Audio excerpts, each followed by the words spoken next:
لفظ نبی کے معانی بیان کرتے ہوئے علماء لغت اور علماء حدیث نے بڑی شرح و بسط کے ساتھ اس پر بیان کیا، لکھا، تحریر فرمایا، جن میں علامہ لغت، علامہ حدیث، امام المحدثین حضرت علامہ طاہر صدیقی مجمع بحار الانوار والے تحریر فرماتے ہیں کہ نبی نبأ سے مشتق ہے۔ نبأ خبر کے معنی میں ہے، یعنی نبی جو ہے وہ اللہ تبارک و تعالیٰ کی طرف سے اس کے بندوں کو غیب کی خبریں بتاتا ہے۔ اللہ رب العزت نبی کو غیب کی خبریں عطا فرماتا ہے، پھر نبی اللہ تعالیٰ کی عطا کے ساتھ اللہ کی مخلوق کو، اللہ کے بندوں کو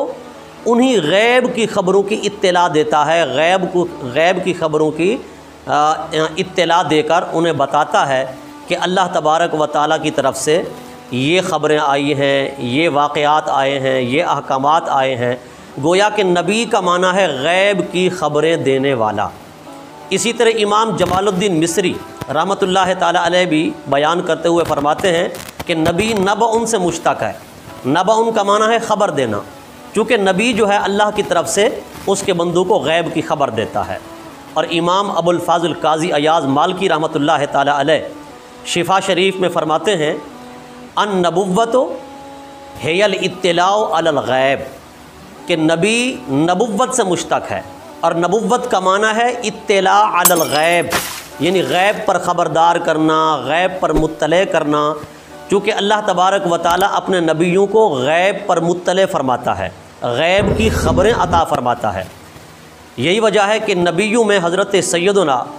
خضر علیہ السلام بھی ایک نبی ہیں۔ امام قاضی ایاز مالکی رحمۃ اللہ تعالیٰ علیہ نے لکھا، اگرچہ اس میں اختلاف ہے، کچھ ان کے ولی ہونے کا قول کرتے ہیں تو کچھ ان کے نبی ہونے کے قائل ہیں۔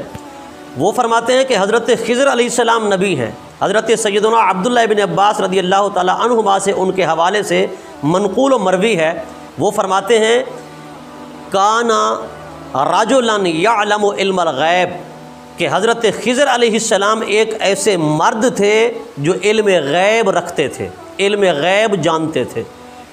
یہی وجہ ہے کہ اسی علم غیب کی اطلاع اور خبر کی بنیاد پر آپ نے حضرت سیدنا موسیٰ کلیم اللہ علیہ السلام سے فرمایا کہ آپ میرے ساتھ ہرگز صبر نہیں کر سکیں گے۔ اور ظاہر سی بات ہے، سورہ کہف میں جو واقعات ہیں حضرت موسیٰ و خضر علی نبینا علیہ السلام کے ایک ساتھ سفر کرنے کے،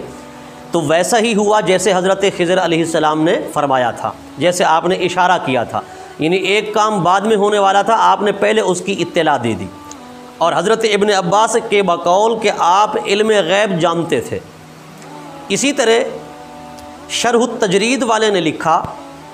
کہ نبوت 3 معنی میں آتا ہے، یعنی نبی کے 3 معانی انہوں نے بیان کرتے ہوئے فرمایا کہ اگر یہ نبی مشتق ہو نباوتن سے، تو نباوتن کا معنی ہے بلندی شان، بلندی مرتبت، چونکہ نبی جو ہے وہ ساری مخلوق میں بلند شان کا مالک ہوتا ہے، ساری مخلوق میں مقام و مرتبہ سے منفرد اور جدا ہوتا ہے۔ تو اگر نبی سے مشتق ہو جس کا معنی طریق اور راستہ آتا ہے، چونکہ نبی کا ایک معنی راستہ بھی ہے، تو پھر اس کا مطلب یہ ہوگا کہ نبی اللہ تعالیٰ تک پہنچانے کا مخلوق کے لیے ایک واضح راستہ ہے، کہ اسی نبی والے راستے سے گزر کر اللہ کے بندے، اللہ کی مخلوق خدا تک پہنچتے ہیں۔ جیسے ایک مثل بھی مشہور ہے عربی کی، الصلاۃ علی النبی مکروہ، کہ راستے پر نماز پڑھنا مکروہ ہے۔ اس کو پہلی کے طور پر بھی استعمال کیا جاتا ہے، جبکہ یہاں نبی جو ہے وہ راستے کے معنی میں ہے۔ اسی طرح وہ فرماتے ہیں کہ نبی نبأ سے مشتق ہو تو اس کا معنی ہوتا ہے خبر دینا،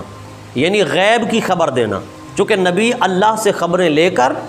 اللہ کی عطا سے اس کے بندوں کو بتاتا ہے، اس کے بندوں کو اطلاع دیتا ہے۔ غیب کی خبریں بتانے والے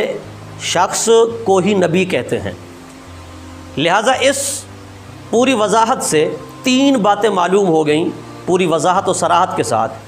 وہ یہ کہ نبی کا معنی راستہ ہے، کیونکہ وہ اللہ اور بندوں کے درمیان ملانے کا اللہ کو بندوں سے ایک راستہ ہے، بندوں کو اللہ سے ملانے کا ایک واضح راستہ ہے، لہذا نبی کے راستے سے ہی بندے اور مخلوق اپنے رب سے، اپنے خالق سے ملتے ہیں، اس کی پہچان اور معرفت حاصل کرتے ہیں۔ تو نبی کا دوسرا معنی بلند شان والا، بلند مقام والا، چونکہ ظاہر سی بات ہے نبی ساری مخلوق سے بلند شان کا ہی مالک ہوتا ہے، منفرد ہوتا ہے، ممتاز ہوتا ہے۔ اور نبی کا معنی غیب کی خبریں اللہ کی عطا سے اس کے بندوں کو بتلانے والا، غیب کی خبریں اس کے بندوں تک پہنچانے والا۔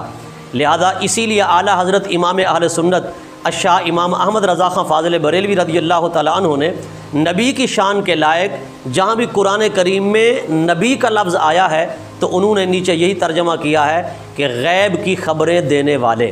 یا ایھا النبی کا معنی فرمایا اے غیب کی خبریں بتانے والے نبی۔